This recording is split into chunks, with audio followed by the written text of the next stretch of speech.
Well, welcome everyone to the next session in our oxygen therapy or oxygen series, care of pediatric and adult patients.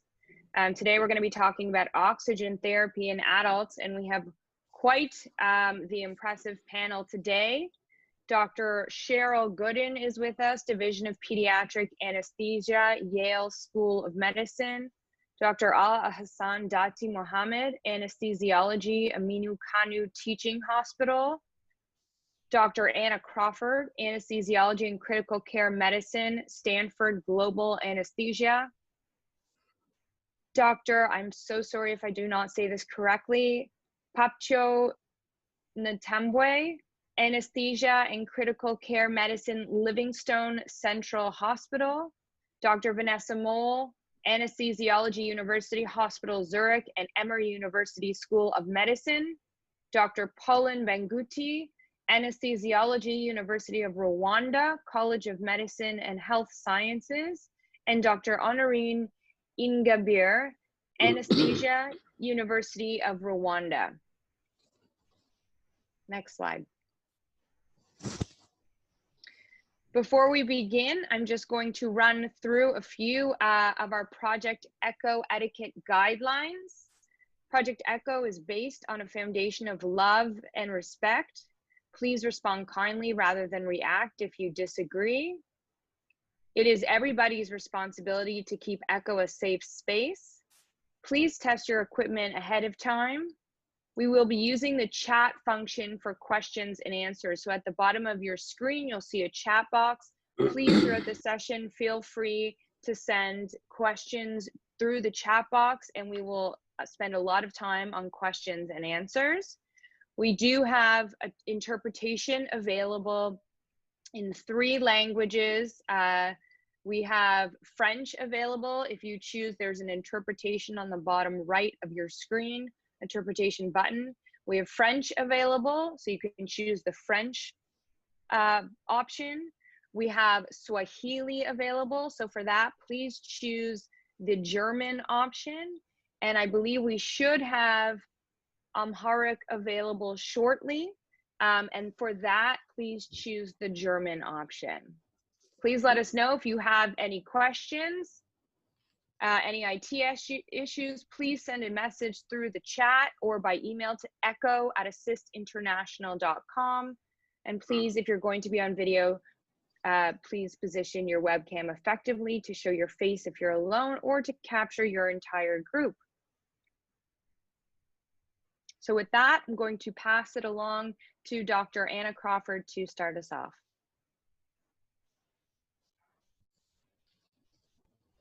Wonderful, thank you, and welcome to all of our co-panelists and also all of our participants. We're very happy to see you again. Today we're talking about oxygen therapy in adults. So we'll be using the Global Anesthesia and Critical Care Learning Resource Center, to which all of you have access. All of our learning materials will be hosted on that site. It's free, it's open access to all.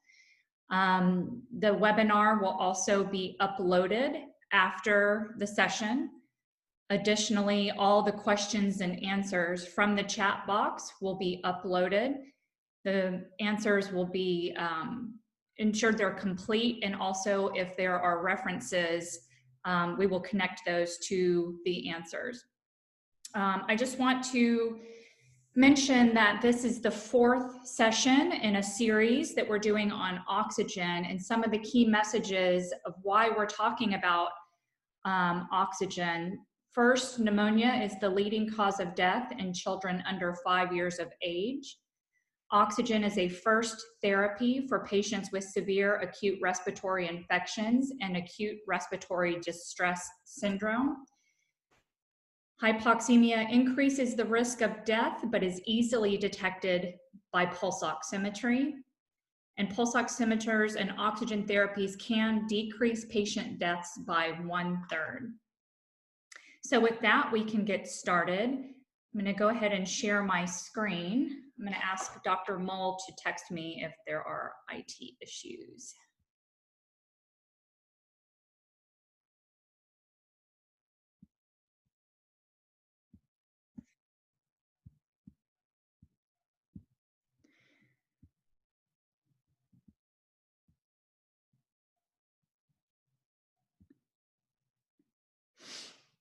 So this is the Oxygen Series course page on the Learning Resource Center. Those are our key messages we just reviewed. We've already had a discussion about how to diagnose hypoxemia, went through the definitions and detection. We said that detection was made using clinical signs and symptoms, pulse oximetry, and if available, arterial blood gases. Want to remind everyone that we went through the life box, including their triaging tool, and we will review that today. We also had a wonderful session last week on delivering oxygen therapy in children. And so today we're going to continue the discussion using a case discussion and talk about delivering oxygen therapy on adults. So I'm going to go ahead into this section.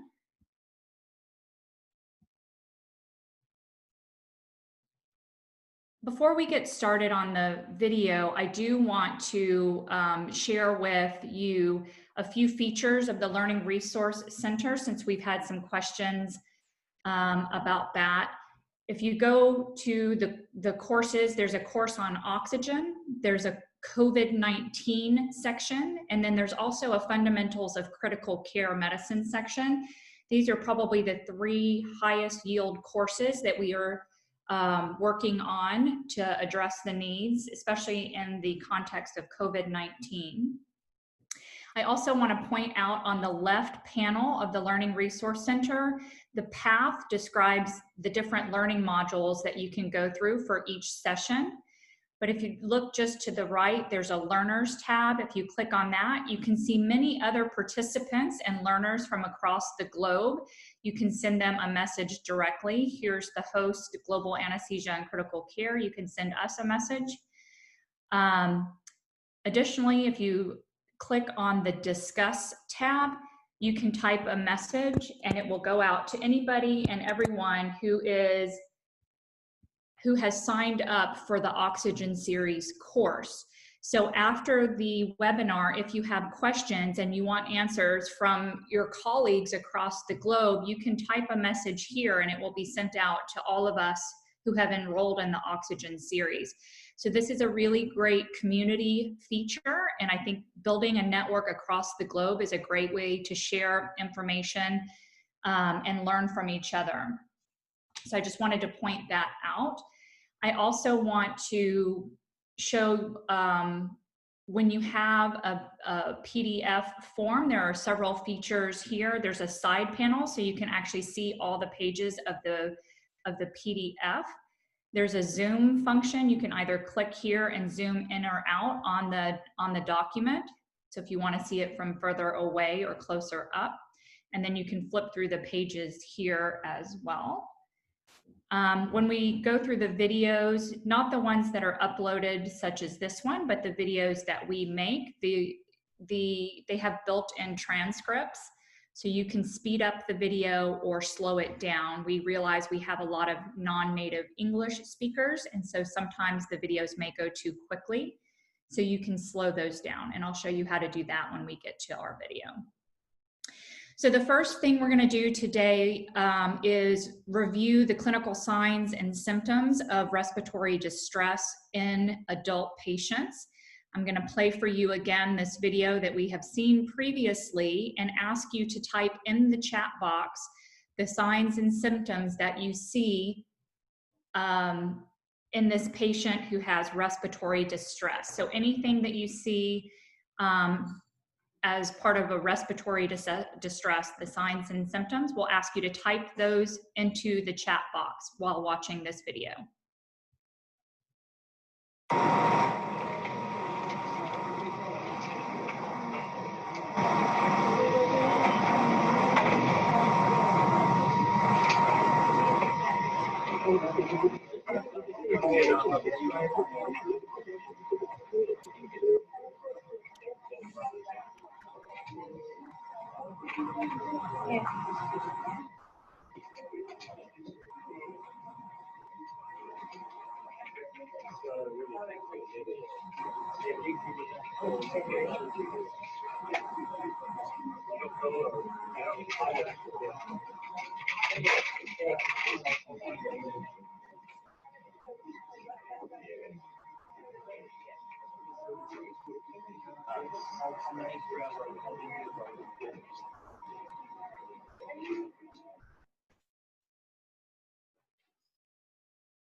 So no one typed anything in the chat box. So should we watch the video again? We're looking for some, there we go. Thank you, Hitan.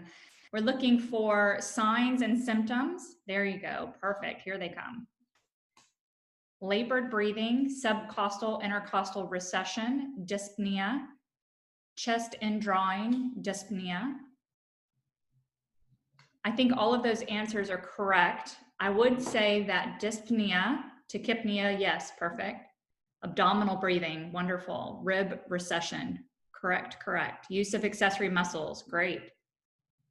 I would say that dyspnea actually describes how the patient feels. It's not something that you can see. Dyspnea is the sensation of shortness of breath. Great, wonderful. Abdominal breathing, all of those are correct, and all of those describe signs and symptoms of clinical detection of hypoxemia. So if you have a patient with these signs and symptoms, but you do not have access to an arterial blood gas or an pulse oximeter, this patient probably still would need oxygen therapy just based on their clinical exam. Okay, so let's go back to the Learning Resource Center. I'll share that screen again. And we're going to go to the next learning element. You can see up here on the top right, it says next, and you can just click that to go to the next learning element. And you can also see on the left side here which learning element we're on as it's highlighted here. So this is actually a quiz.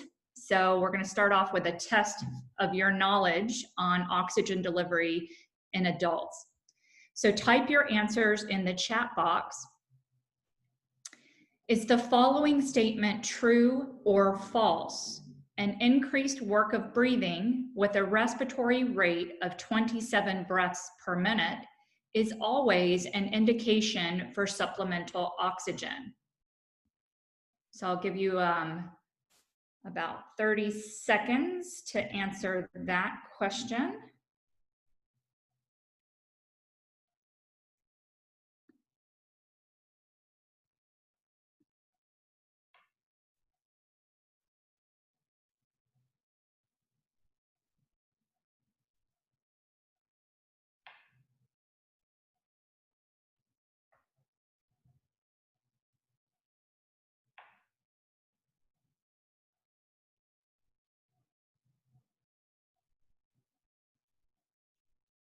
Wonderful. So this is about 50% saying true and 50% saying false. So I think this is a good question because it makes providers recognize the context in which patients are breathing quickly. If I were to answer this question, I would actually say false, because sometimes we breathe more quickly for normal reasons, not pathologic reasons. When I go jogging, I might breathe 27 breaths per minute, but I do not require additional oxygen therapies.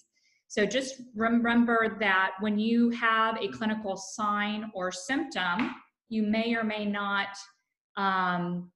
it may or may not be a pathologic process and may or may not require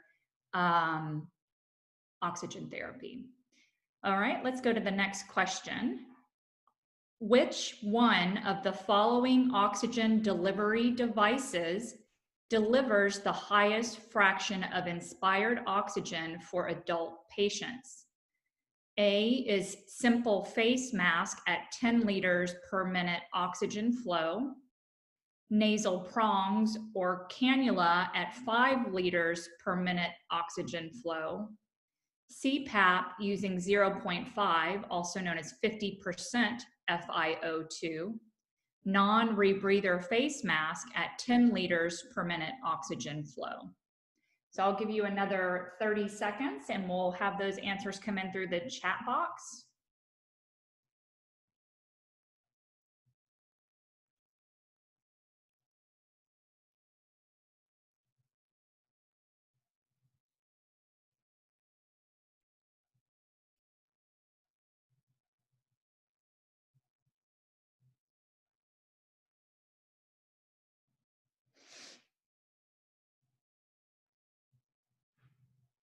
Wonderful. So we will review the different oxygen devices.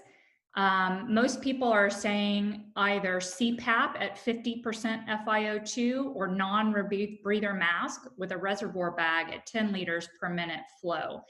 The answer is actually D, or non-rebreather mask with reservoir bag at 10 liters per minute flow. The CPAP, although a greater way to assist breathing, is set at 50% FiO2. So the non-rebreather mask can actually deliver higher than 50% FiO2. So we'll go through that when we review our oxygen delivery devices. Most people got that right. Great. Which one of the following options is least likely associated with impending respiratory failure in an adult patient? Least likely associated with respiratory failure in adult patients. Speaking in full sentences, accessory muscle use, pursed lips, or tachypnea.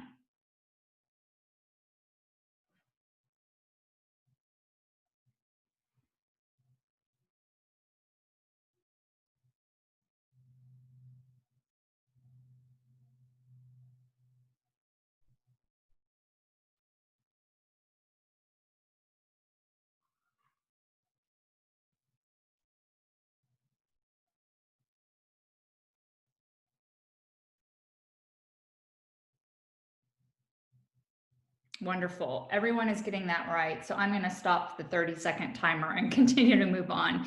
Patients who can speak in full sentences have extra respiratory capacity, so less likely to be in impending respiratory failure. They can be hypoxic, however, so you need to actually check their oxygen saturation with a pulse oximeter if available. Okay, is the following statement true or false? Hypercarbia is a stronger stimulus for breathing than is hypoxemia. Hypercarbia, which is elevated levels of carbon dioxide, is usually a stronger stimulus for breathing than is hypoxemia, or low oxygen levels.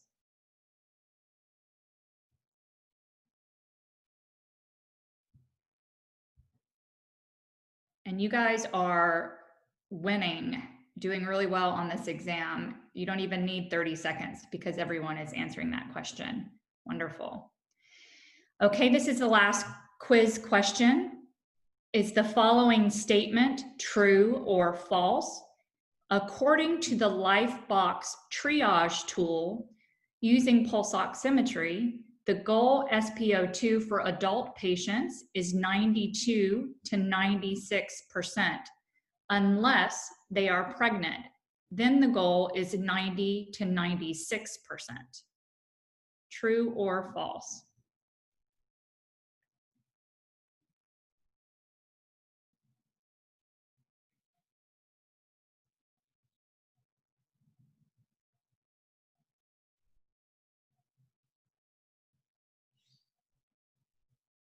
Okay, most people are saying false, which is correct.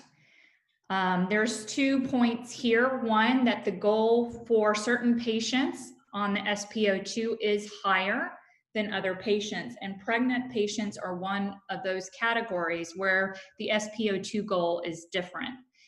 We'll go through the LifeBox triage tool in just a minute, but just want you to realize that the SpO2 goal for pregnant patients is actually higher than for non-pregnant patients.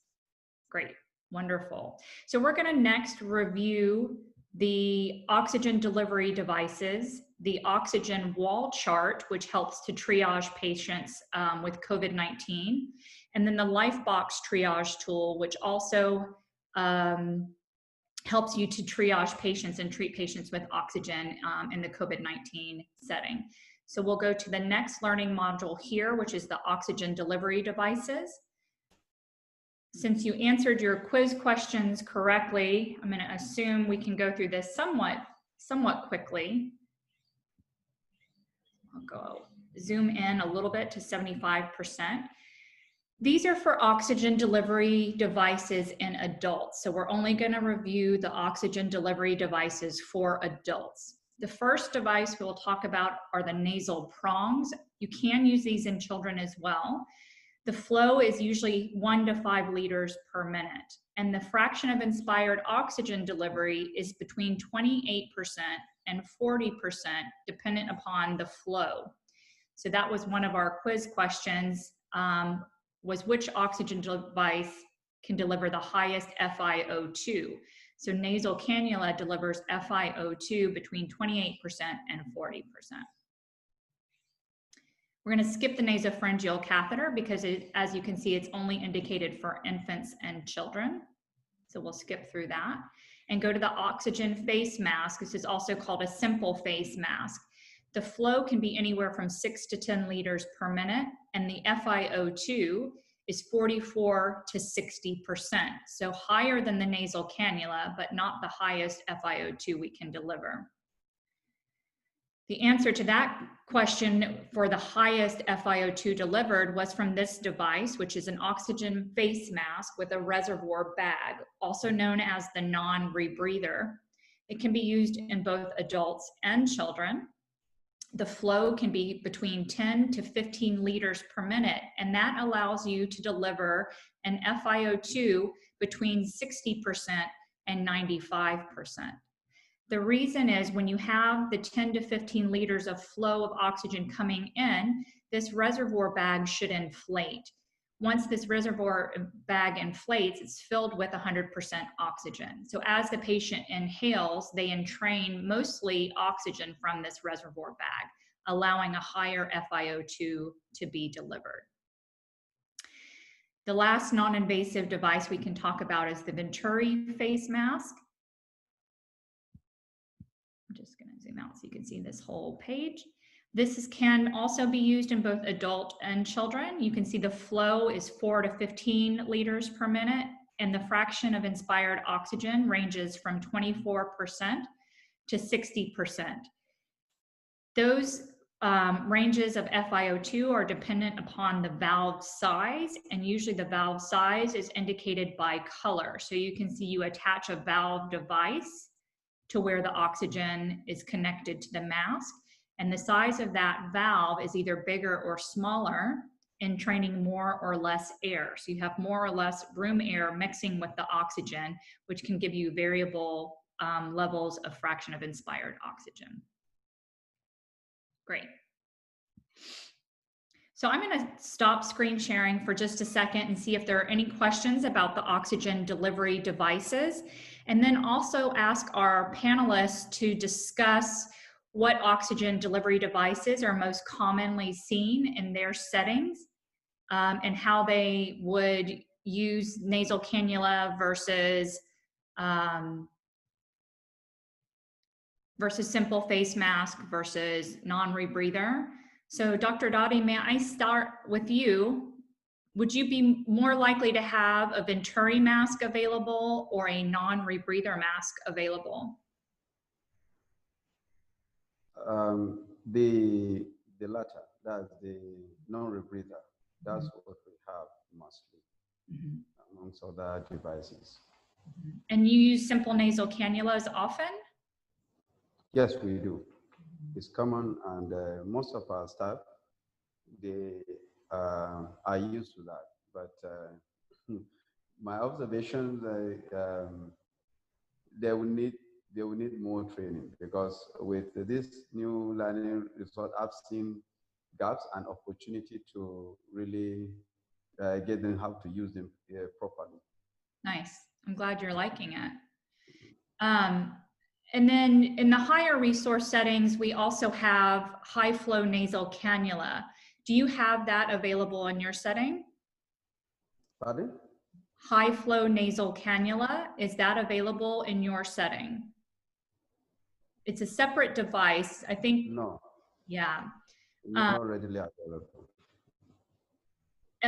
Dr. Paulin or Honorine, are you able to tell us what the most common oxygen delivery devices are in your setting in Rwanda?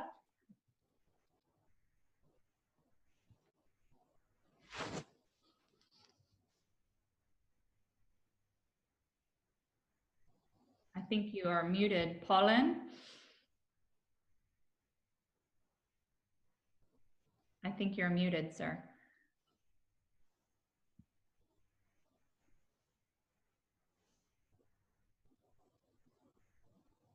Okay. Honorine, are you able to intervene?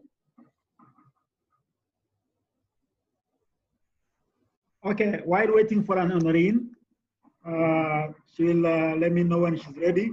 So in Rwanda, we don't have the venturi mask. I've never seen it, so I think it's not available. We don't have the high flow nasal cannula, but we have the normal nasal prom. We have the normal mask. We have the non-rebreathing. So in my opinion, the way I will choose to use those devices, taking in account some disadvantage, when you have a nasoprom, going beyond 3 liters, you start having irritation of the nose.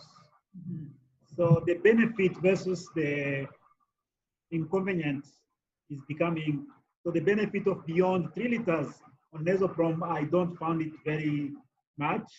So I'll prefer to have a facial mask with 5 liters, where I can have 40% FiO2. Then again, when I start going beyond 6 liter up to 10 liter, and instead of having the facial mask with 10 liter, which gives me 60%, I prefer to have a high flow, non-rebreathing mask with 10 liter, so I don't waste much, because I found that in the normal mask, 10 liter, the waste is much, and the FiO2 is not beyond 60, while the 10 liter in a non-rebreathing can give me beyond 60. So that's, I use for 2 to 3 liters nasoprom, for 5 to 6 liters facial mask. When I want to go beyond 6 liter, I prefer to go 10 liter on a non-rebreathing mask. So I take much advantage beyond 60%. Wonderful. Dr. Papytcho, can you tell us a little bit about the oxygen delivery devices available in Zambia?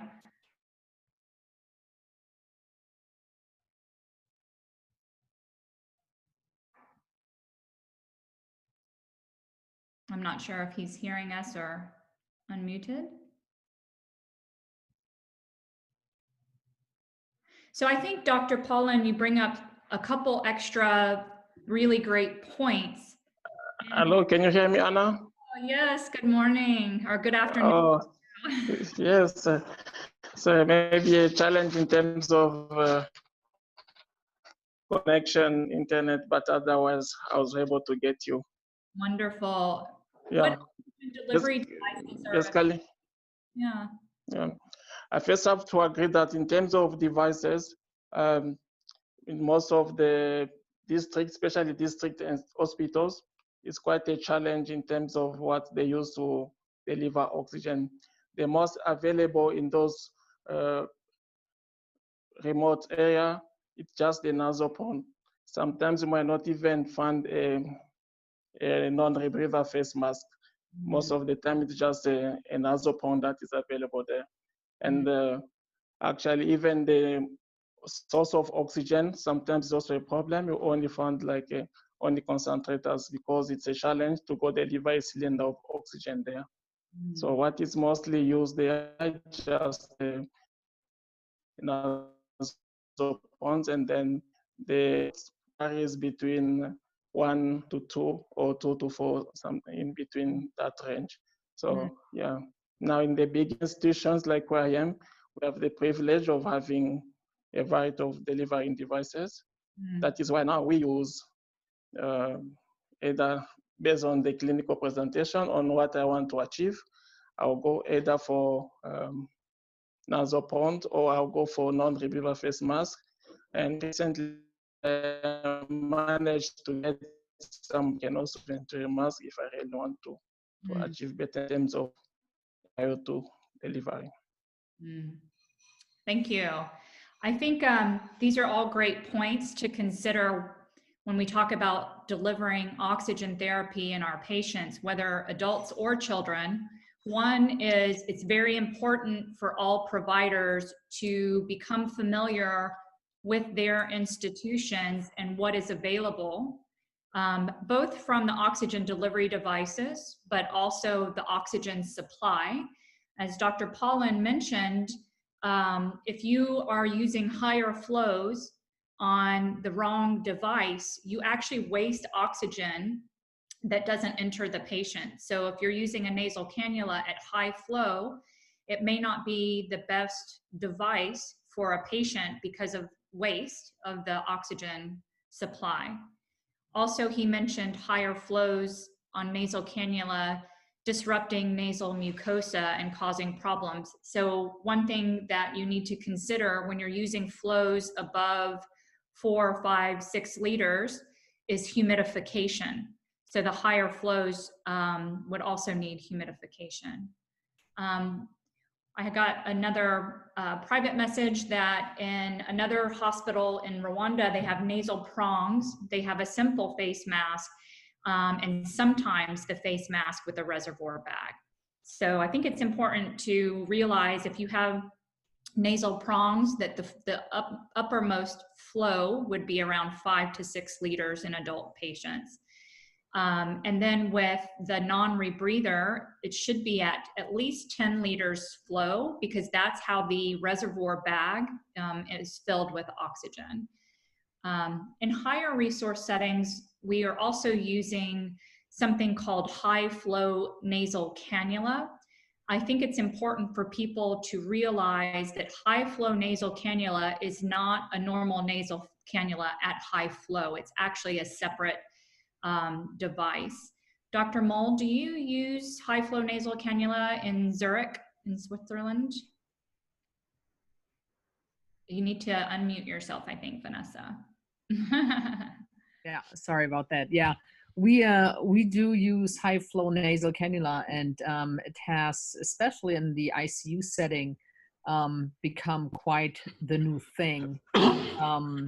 And just to clarify, I'm talking about devices like OptiFlow, where you use oxygen flow up to 50 liters or even more, 70 liters, that actually gives you, additionally to the oxygen, a sort of continuous pressure of about a max of probably 5 centimeters water.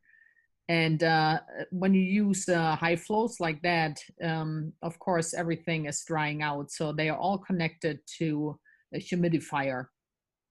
And they are very comfortable for the patient compared to other non-invasive ventilation devices, such as a CPAP mask or BiPAP. And so they are quite the new thing in our setting now, in the ICU, but also in the operating room. And so we basically here in Zurich, I have not seen Venturi masks at all. Nasal prongs we use, but more so we use just simple face masks. And I think we then very quickly go to high flow nasal cannulas. Yeah, thank you for that. So in addition to providing a little bit of PEEP or pressure, that pressure is generated by very high flows. So not only do you have to have the device, but you have to have ample oxygen supply. So high flow nasal cannula may not be the best option if your resources are limited. Wonderful. And then I'll ask Dr. Gooden. We had one question in the chat box that says, what's the problem with delivering high flow of oxygen in children? And since Dr. Gooden is our local pediatric expert, I would like for her maybe to tell us the problems with delivering high flows of oxygen in pediatric patients. Thank you so much. So although we don't tend to use it very much in the operating room setting, it is used more so by my colleagues in the pediatric intensive care unit. We do get a number of these patients, however, coming to the operating room presenting to us with the high flow oxygen. So what the issues are basically revolving around or considering the issues of overall trauma, potential existence for barotrauma. So we are particularly careful in the overall flow of oxygen that is provided. So I think that's the major issue that we see as the potential for barotrauma. So there are certain devices that, although used in the adult setting, we tend not to use them in the pediatric setting. Wonderful. Thank you so much, Dr. Gooden. Yeah. Sure. So with that, I want to go back to the Learning Resource Center because we have two really wonderful triage tools that have been developed by groups of experts. One is an oxygen wall chart that you can actually print out and hang in your hospital wards or the intensive care unit. And it helps you manage COVID-19 patients and understand what oxygen levels should be delivered and at what oxygen levels you would consider hypoxemia. So that's a really great resource developed by some colleagues, mostly out of Australia and New Zealand, but also with the WFSA, or the World Federation of Societies of Anesthesiologists. The second is a triage tool developed by our colleagues at Lifebox, and this triage tool is also designed for COVID-19 patients, but can be applied to any patients in respiratory distress, and will help us realize what oxygen levels we need to target and what oxygen levels we need to deliver. So I'll go back to share my screen so we can go to the Learning Resource Center again. Okay, can you see my screen?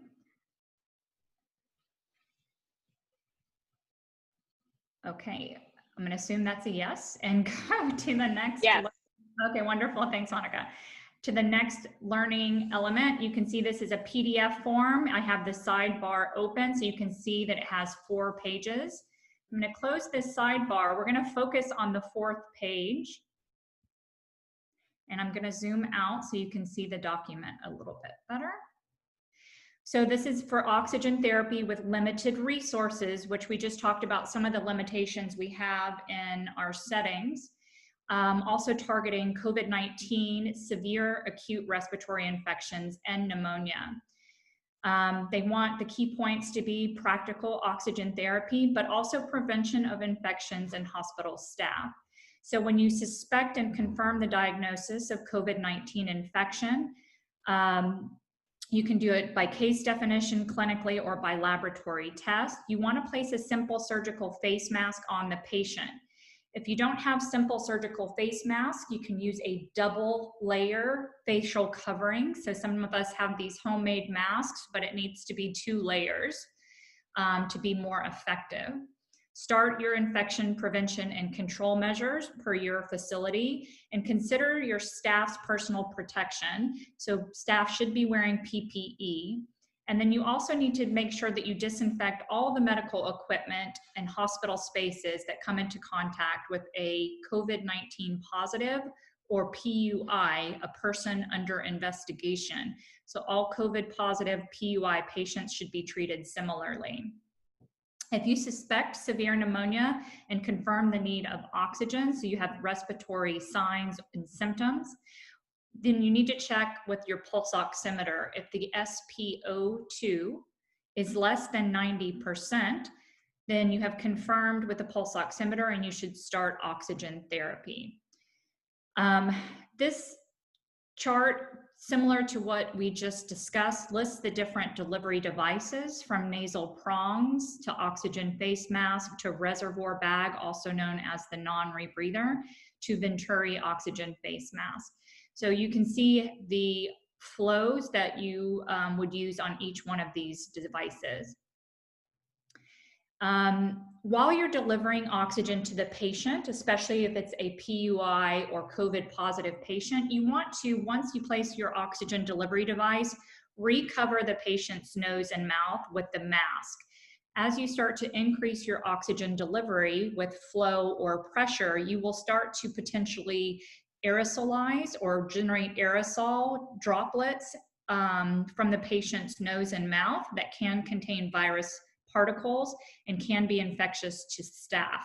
So you want to make sure you recover the patient's nose and mouth.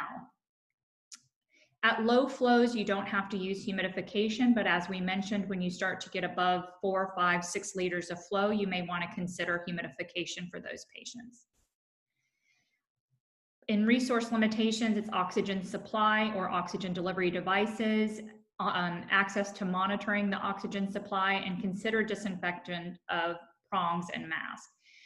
This oxygen wall chart also gives you a preparation of sodium hypochlorite solution for disinfection. So that's a nice resource to have. So this is one way you can triage patients with suspected COVID and using oxygen therapy. The next resource is the Lifebox Triage tool. This is actually a link to their website. And you can see that they have all these pop-up things. You have to make them go away, but they have this triage device that is available in multiple languages. So you can click on which language you prefer and you can download this triage tool for your facility. So let's go to the triage tool that is in English because I don't speak the other languages, unfortunately. And it doesn't come in Kinyarwanda. So the pulse oximetry use for oxygen therapy, you first would screen your patient as suspected COVID-19 or diagnosed with COVID-19.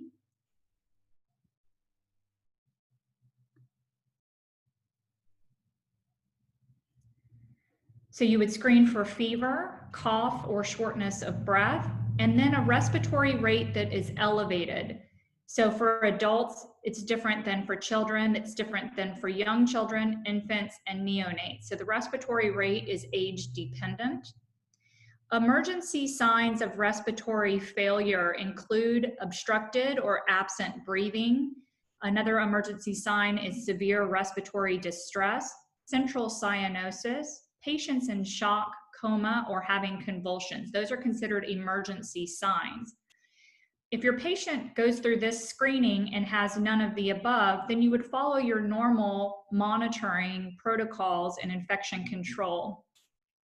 If the patient has any of these signs, you would move down to this next box and you would check the oxygen saturation using the pulse oximeter.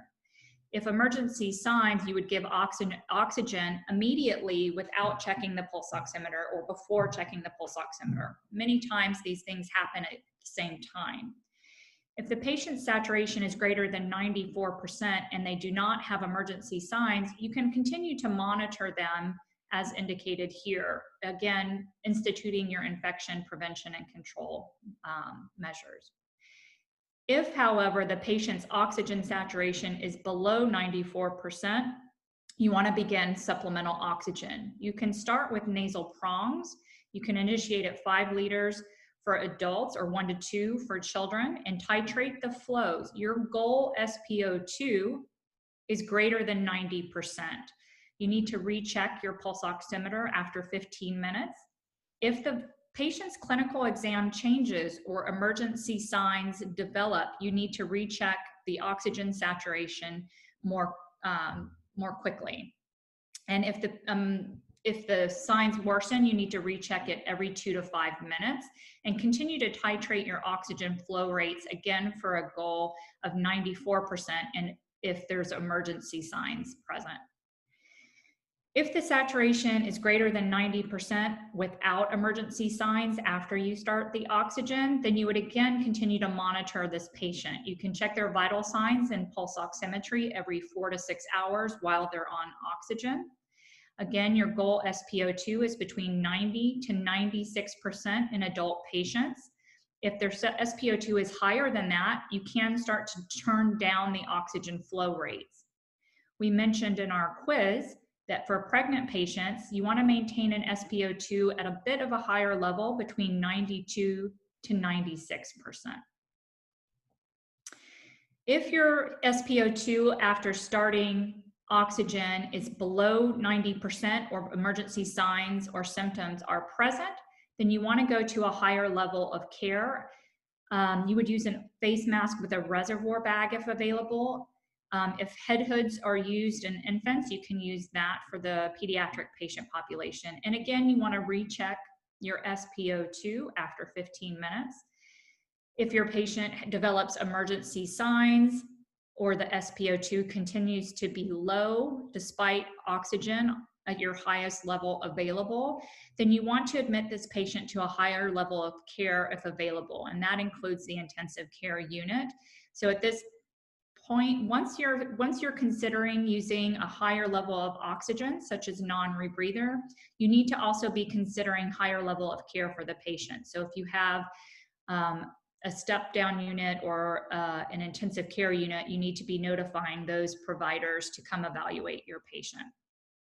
So you want to maximize oxygen support and consider escalating respiratory support, monitoring your SpO2 continuously instead of checking it every 2 to 5 minutes or 15 minutes. You want to leave the pulse oximeter on the patient and monitor them continuously. Okay, so I will stop sharing there and see if we have any discussion about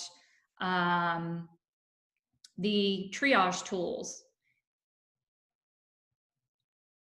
The algorithm, someone is asking where the algorithm is posted. Again, all of these are available online, and we have curated the resources and placed them all on the Learning Resource Center. So you have access to all of these visual aids that we're using. So could I ask our co-panelists from Africa, assuming you don't have all of the oxygen delivery devices that we listed, so assume you don't have Venturi masks, which it sounds like most people do not have, how would you work through this algorithm if you had a patient whose oxygen saturation was 89%? What would you start with for your oxygen delivery?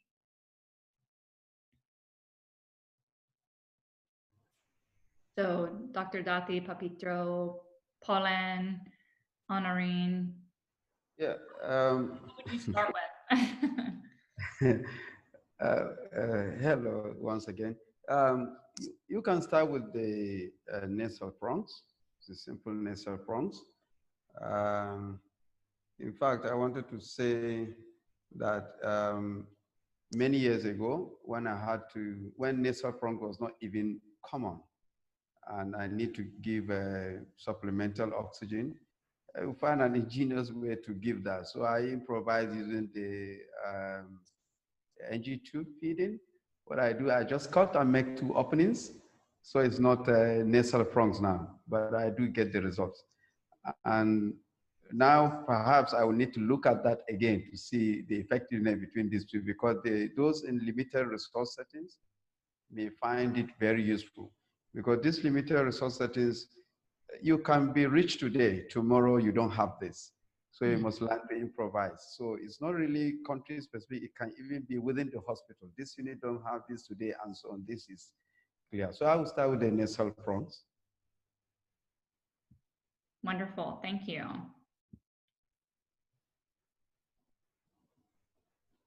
Would any of our panelists start with something else?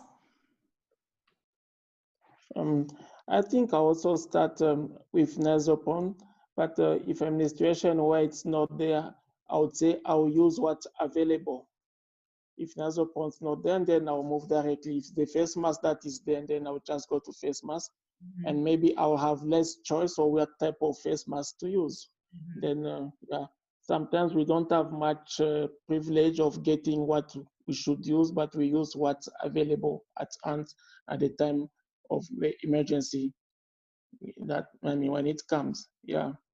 Maybe those are the reasons that makes us to have a low threshold of intubation in these low resources countries, because we don't have much thing to use, and then when you realize like you are going into failure, and then you are not the next step.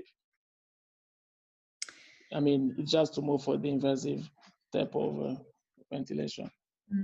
Can I ask all of our panelists and also our Assist International team,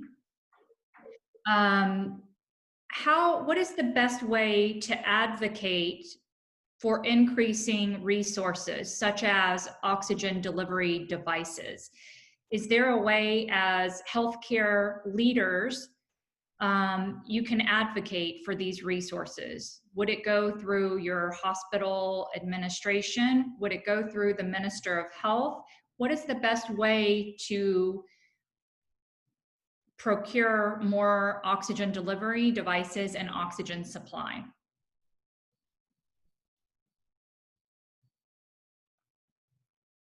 What advice would you give to the audience?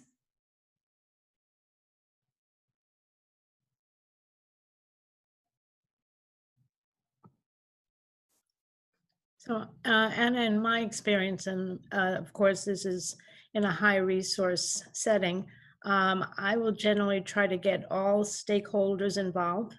So that means not only at the administrative level, but also we have an equipment committee.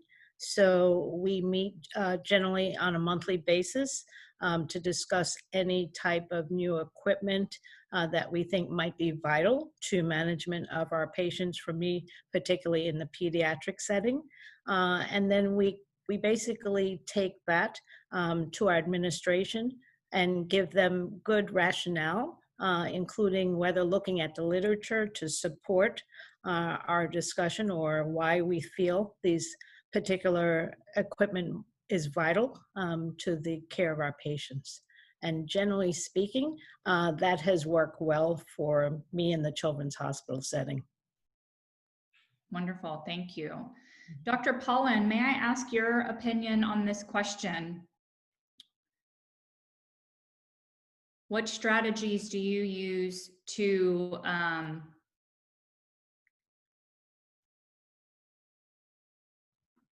advocate?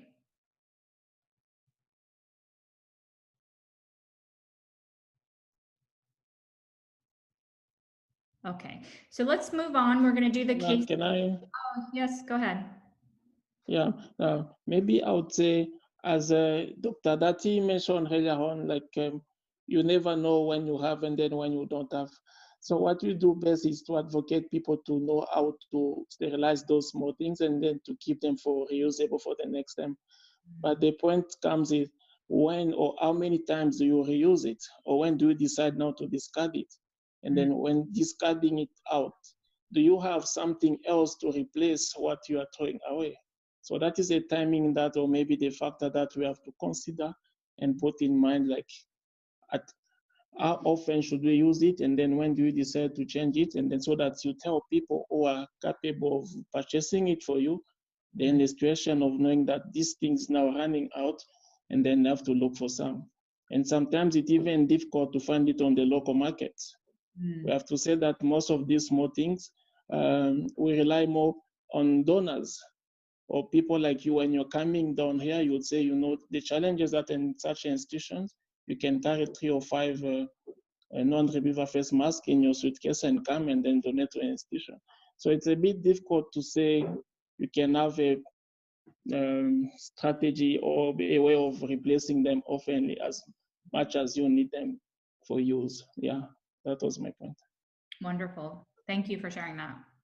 Yeah, and from our end as ASSIST, just to echo a lot of what has been said, but bringing resources to your hospital administration as well as any regional authority. We've had some good success at getting them to change a variety of things from anesthesia drugs to oxygen resources, things like that. Okay. It's my fault because I want to talk to everyone about their oxygen resources. We're running a little behind, so I'm going to go ahead and jump into the case discussion. It's a 7-minute video, so we'll wrap up probably in about 10 to 15 minutes. And feel free to continue to put questions in the chat box, and we will answer those questions and get back to you on those things. Feel free to stay for the whole thing, or if you have to leave, you can obviously jump off. I'm going to go ahead and go through this video there's a couple things on the video I wanted to point out, that there is a transcript at the bottom. You can have this transcript scroll as the video plays. If you hit this down arrow, you can actually download the transcript so you can read along with it if that's something that is more helpful to you. And then also, if you want to speed up or slow down the way the video plays, because maybe we speak too quickly, you can slow down the video using this device here. So we'll go ahead and go through this case discussion and then have our panelists answer the questions as we go along. So feel free to type questions as the video is playing in your chat box. Let's use a real-life case to discuss the care of an adult patient with hypoxemia. A 58-year-old man presents to the emergency department with 3 to 4 days history of fever, mild shortness of breath, and a dry cough. He denies any exposure to COVID-19 and has been practicing social distancing, wearing a mask, and hand washing. His past medical history includes HIV. He's on highly active antiretroviral therapy. His CD4 count is 245, and his viral load is less than 20. He has no past surgical history. He does not smoke. He is married with 2 children, and he works painting houses. What are the first steps you will take to care for this patient? What is your differential diagnosis? The first step is to ensure all care providers are in full PPE for contact, droplet, and airborne precautions. Then, isolate the patient away from other patients. A procedure mask or double-layer face covering should be placed over the patient's nose and mouth. Next, a physical exam and assessment should be performed, starting with vital signs, including pulse oximetry.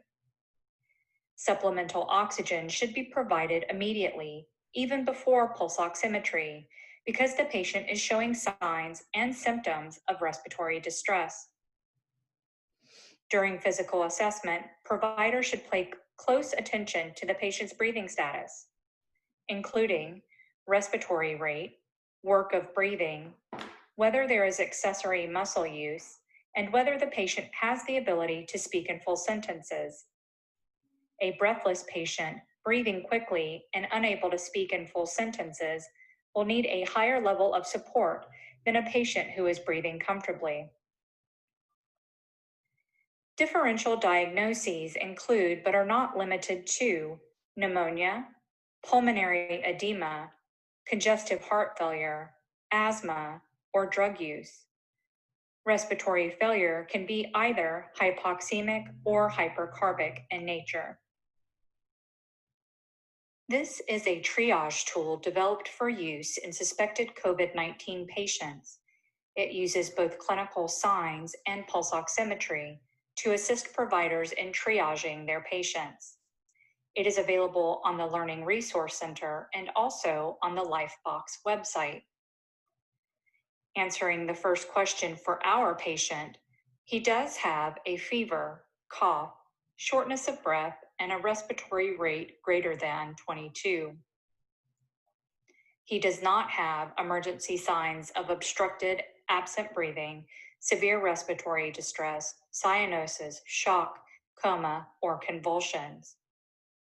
Using this triage tool, the next step is to measure our patient's oxygen saturation using a pulse oximeter. This patient has hypoxemia as measured by the pulse oximeter. His SpO2 is 79%. Although his respiratory rate is slightly elevated at 24 breaths per minute, he is speaking in full sentences. His heart rate and blood pressure remain stable. How will you support this patient? Using the triage tool, because the patient's oxygen saturation is less than 94%, you would provide oxygen by nasal cannula or nasal prongs at a flow set to 5 liters per minute. It is reasonable to wait 15 minutes to recheck the SpO2 to assess whether the oxygenation has improved. When rechecking the pulse oximeter, the goal oxygen saturation is greater than 90% if there are no emergency signs observed. However, if at any time the patient's clinical status worsens and emergency signs are apparent, then vital signs and SpO2 should be immediately rechecked. When a patient has emergency signs, the vital signs should be rechecked every 2 to 5 minutes, and the goal SpO2 should be increased to greater than 94%. Emergency signs include obstructed or absent breathing, severe respiratory distress, cyanosis, shock, coma, or convulsions. Once a patient is on oxygen, is without emergency signs, and has stable oxygen saturation greater than 90%, then vital signs should be reassessed every 4 to 6 hours. Oxygen flow should be titrated up or down to keep the SpO2 between 90 to 96%. This is unless the patient is pregnant. For pregnant patients, the goal SpO2 is between 92 and 96%. For our patient, let's assume 15 minutes later, you recheck the SpO2 and it reads 89%. Now, what steps will you take? According to the triage tool, this patient should now be placed on a non-rebreather mask with a reservoir bag. Oxygen flow using this device is set between 10 to 15 liters per minute. Non-rebreather masks can deliver inhaled oxygen concentrations between 60 to 95%. If your facility has an oxygen concentrator, it is your responsibility to know the maximum flow of the concentrator. Many oxygen concentrators are only capable of flows up to 10 liters per minute. If your patient still does not improve, then what will you do next? Once a patient requires a non-rebreather mask at high flows, the bedside provider should be prompted to contact the ICU or next higher level of care if available. If the patient fails to improve with this level of oxygen supplementation, then he or she may need non-invasive ventilation or mechanical ventilator support. For the patient in our case, he is placed on a non-rebreather mask at 10 liters per minute flow. On recheck, his oxygen saturation is 90%. The next steps involved in caring for this patient should include vigilant monitoring, preparation for higher level of care, and consideration of awake-prone positioning.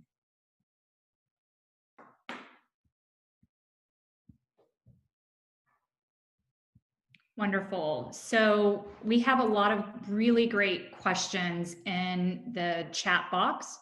We also have a list of questions that were submitted prior to the session from our audience. So I want to start with some of the questions in the chat box related to the video. One person asked about dexamethasone in COVID-19 and hypoxic patients. The question was phrased, do we start dexamethasone in hypoxic patients? And the simple answer to that is no, not all hypoxic patients need dexamethasone. However, there is new data that has just come out that dexamethasone can decrease mortality in COVID-19 patients. So COVID-19 patients are patients that you may consider using dexamethasone in. I actually have not seen the original study. I've not read through it completely, so I can't comment past that. But I would encourage everyone to look for that original study and that data coming out of that study to make their decisions, their clinical decisions about administering dexamethasone in COVID-19 patients. But I do want to stress that that is not appropriate for all hypoxic patients. So you can be hypoxic for many different reasons. There are several questions about hyperoxygen therapy, or what are the side effects of oxygen therapy. Even in the questions that were submitted before the session, people want to know the risks of using oxygen. So I think we should take a minute or two to have our panelists talk about the side effects or the risks of delivering oxygen. I would say we can start with adult patients, and maybe Dr. Mull, you can talk about oxygen toxicity in patients and when oxygen becomes more detrimental than helpful.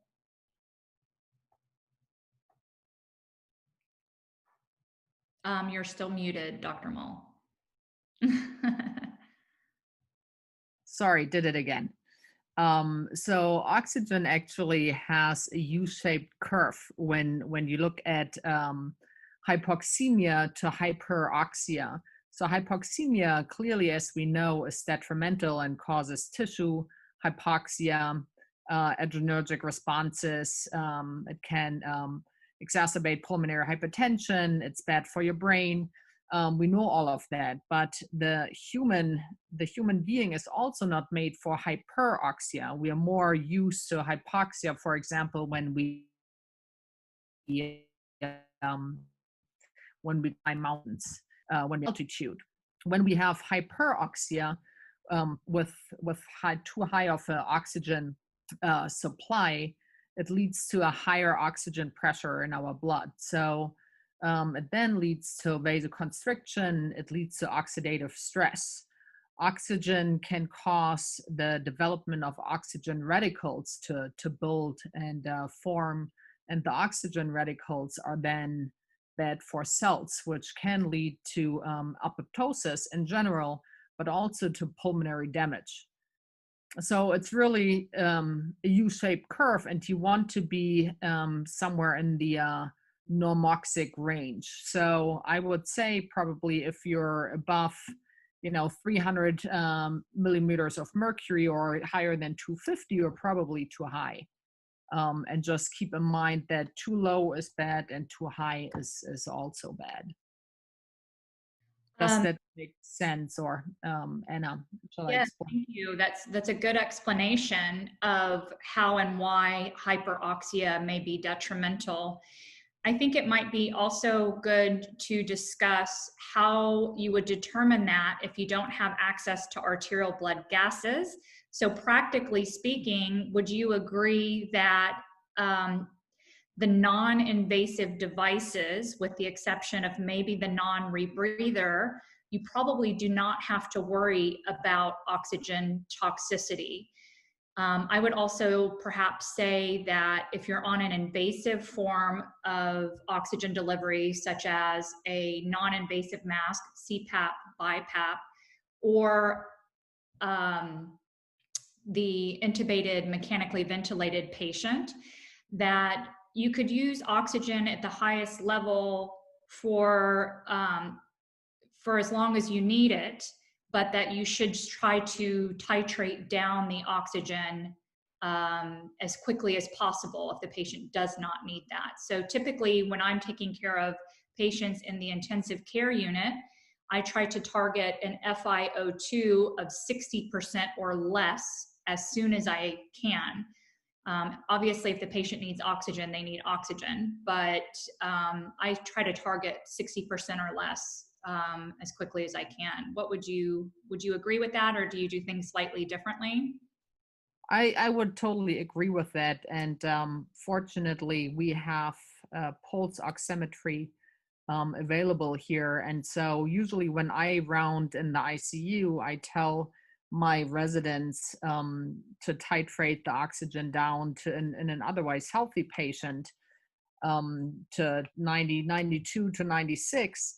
And it's as evidenced by our algorithm from Lifebox and the oxygen wall chart, they aim for an oxygen level of 90 to 96. So I think if you stay in that range, you will not risk hypoxia and related tissue damage. Yeah, so you don't have to shoot for 100% every time, even though that's what you want on the quiz.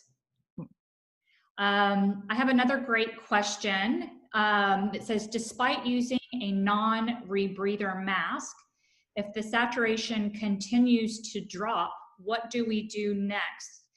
I'd like to see if Honorine would be willing to answer this question. If Honorine is still, yes, I see her face, her beautiful face. Honorine, if you have a patient on a non-rebreather mask, but their saturations continue to decrease, what would you do next for that patient? Make sure you unmute.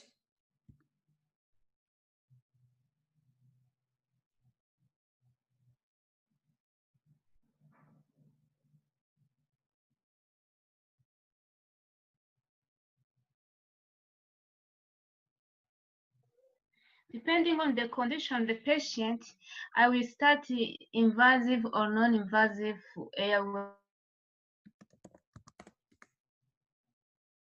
support. Like for non-invasive, we can start with CPAP for oxygen delivery and respiratory support. And for the one I choose, invasive one, I can start by protecting airway, intubating the patient. Then I can support with the mechanical vent machine. Yeah. Wonderful. So as we mentioned when we were discussing the triage tools, when you're on a high level of oxygen, and for the non-invasive devices, the non-rebreather can provide the highest fraction of inspired oxygen concentration, or FiO2. Once you're at the highest level of non-invasive devices, your patient is probably going to need a higher level of care. So that means a CPAP mask or intubation and mechanical ventilation possibly. So if you have available resources, you should access them or activate those resources. If you're in a setting where you do not have access to non-invasive masks, intubation, ventilators, ICU level care, one other strategy we have discussed about trying to improve oxygenation is prone positioning. And actually I see a question just now coming in about that. That's great. Yeah, so having the patient spend some time face down on their abdomen in the prone position can sometimes improve your oxygen saturation. It changes the way the ventilation and perfusion are matched. And so oftentimes this will be a helpful way to improve oxygenation. If your patient continues to be hypoxic and the highest level of oxygen you can deliver is a non-rebreather mask, you need to continue to deliver that oxygen with a non-rebreather mask. Even if the saturation is 88 or 89%, and assuming you do not have other resources, you need to continue to deliver oxygen to that patient. So don't give up on that patient, because sometimes they will start to recover, even if their numbers are not in the area in which you think they should be.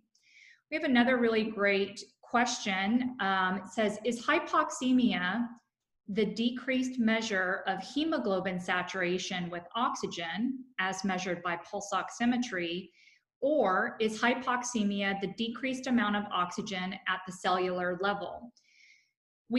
So basically this question is, how can we use pulse oximetry, and are we measuring the oxygen in the blood, or are we measuring the oxygen that is delivered to the tissues? Dr. Mull alluded to this when she was talking about hypoxemia versus hyperoxia. We also discussed the definitions of hypoxemia in our very first session.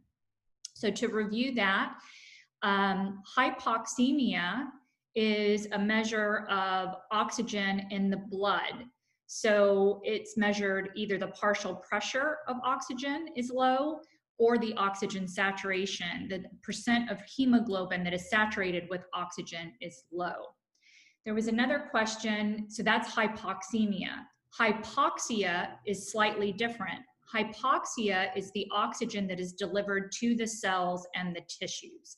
So that's really what's important, is what's delivered to the cells and the tissues. We cannot measure hypoxia directly unless we had a monitor in each and every cell or tissue bed. So we use hypoxemia as an indicator that we might have decreased oxygen delivery to our cells. And to measure hypoxemia, we can use the pulse oximeter, which measures the oxygen saturation. That's our best monitor. We can also use arterial blood gases, realizing those are not always available. Another question that's very similar to this is, in pregnant patients, why do we target 92% to 96%? Why not greater than 96%? And I think this question addresses what we were just talking about in regards to oxygen toxicity, but also talks about hypoxia, or cellular level oxygen. Patients that have severe anemia, patients that have septic shock, patients that are in any kind of distress may, and remember from the triage tool that include emergency signs, you may want to target a higher level of oxygen saturation. We don't know the exact number, whether it's 94%, 95%, 96%, because we're measuring oxygen saturation. We're not actually measuring the delivery of oxygen to cells and tissues. So that is a consensus. When we say 92 to 96%, that was a consensus that was achieved, or that was arrived at by the people who developed the LifeBox triage tool. So that was their consensus. A couple other questions. If Monica, is it okay if we continue? We still have some participants, it looks like, 145 of them. So even though we're past time, I'm happy to continue. If you're not able to continue, I'm our co-panelist, then obviously we totally understand that. But I would like to perhaps use this time to go through the questions that were submitted to the panelists prior to the webinar. One is the role of oxygen hoods in administering oxygen therapy. Oxygen hoods are not commonly used in adult patients. They are used sometimes in pediatric patients. When we had our pediatrics session last week, we did briefly mention hoods. I think the conclusion was that not many people use them, but I would like Dr. Gooden to maybe see if she's had experience using oxygen hoods and some of the pros and cons of using that oxygen delivery device in pediatric patients. Sure. Well, certainly we had to use them more frequently, I would say, in the past. I would say currently not used often. However, the situations where I have used them in the past was more or less the children who presented with croup. And that's where we tended to find the most use for the oxygen hoods. They are confining, and I think overall, the overall management of patients, as we found, can be somewhat challenging under the hood. So I think we've kind of more shied away from the general use of these hoods. Although I would say in many of the lower resource settings, I can absolutely see where it could still be used and be quite beneficial to management of patients, particularly again in the settings of croup. Maybe not so much in the setting of a patient with pneumonia, but certainly I think there is definite literature to support the use of it in settings such as in croup. My understanding is it requires high flow oxygen. Is that correct? What level of flows of oxygen do you need? You know, it's been a while since I've used it. So the concern is rebreathing, isn't it, of CO2? And so you have to keep the level. You have to keep the flow very high, but I'd have to honestly go back and take a look at what level of oxygen we're using, because I haven't used it in quite some time. Right. Yeah. And so I think just the fact that you need higher levels of flow, it may not also be the best device if you have a limited oxygen supply. Yes, I would certainly agree with that. Yeah.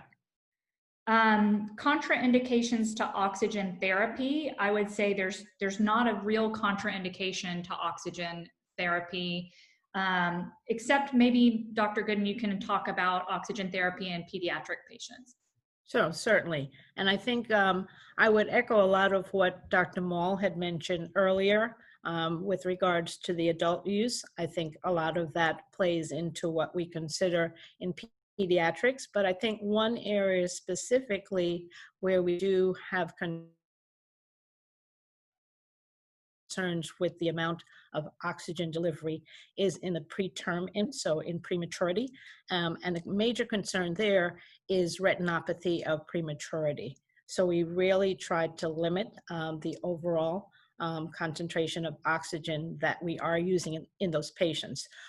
Our range for SpO2 that we're looking at, particularly in the premature patients, would be to at least have an oxygen saturation of 92%, so a little bit slightly higher than what was mentioned for the Lifebox triage, but certainly above 92%.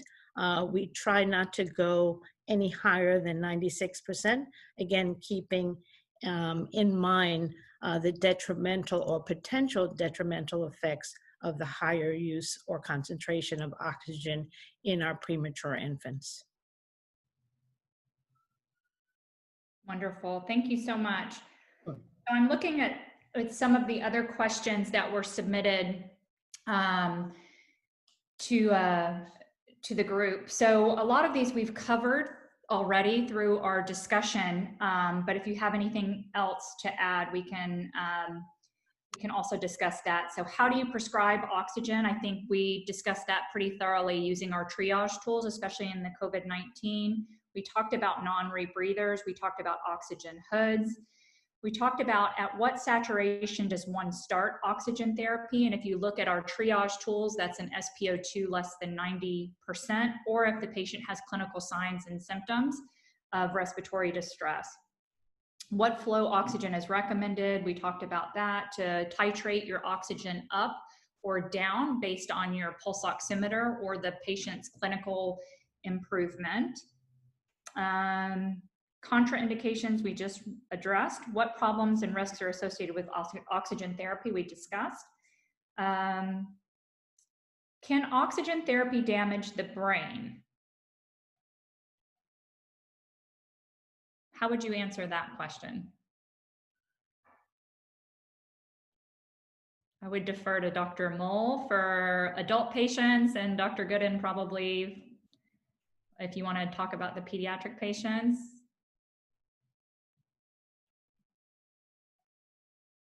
So I think, again, this plays into the looking at the physiology and the U-shaped curve.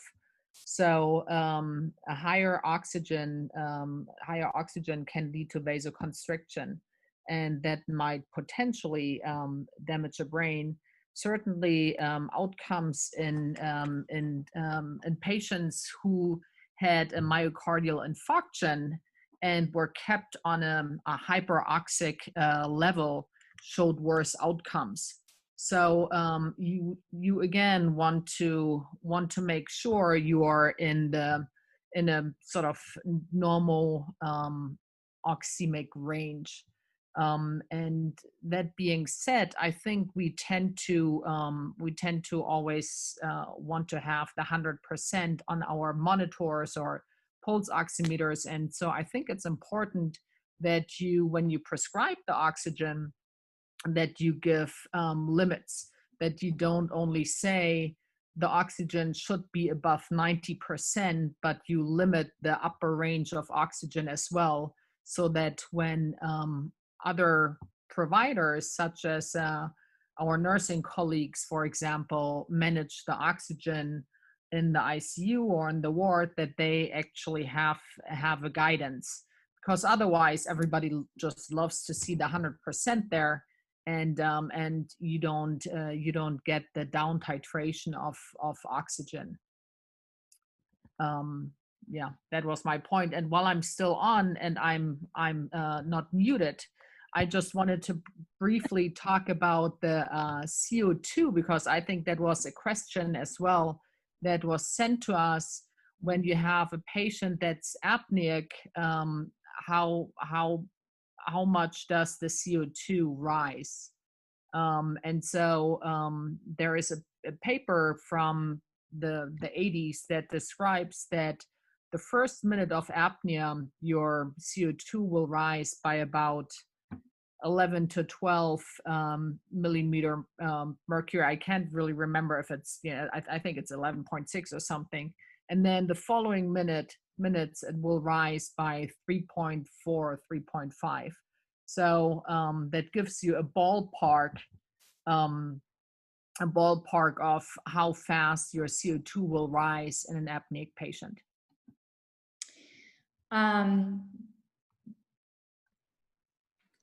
Another question is, how do you know when to ventilate a patient?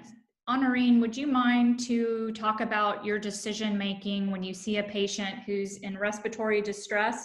How do you determine if they need to be ventilated?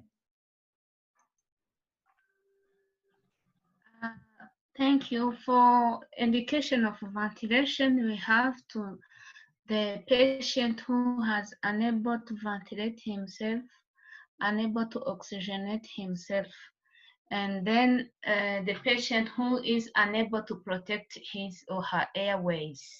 For these three indications, you can ventilate the patient. So thank you so much. I want to just, we need to wrap up here. We're about 30 minutes past time, and I want to be cognizant and respectful of our panelists' time. So I want to show you, the audience, a few more things on the Learning Resource Center, because one of the questions was asking for, in regards to oxygen delivery devices, having a session that shows clearly how to manage patients. And so I would go back to the Learning Resource Center and say that understanding the oxygen delivery devices that is listed in this document here, you can print this out for your hospital if needed. And I would use this plus the Lifebox Triage tool. You could print this one out if you wanted, and use those two resources to help you manage patients in general.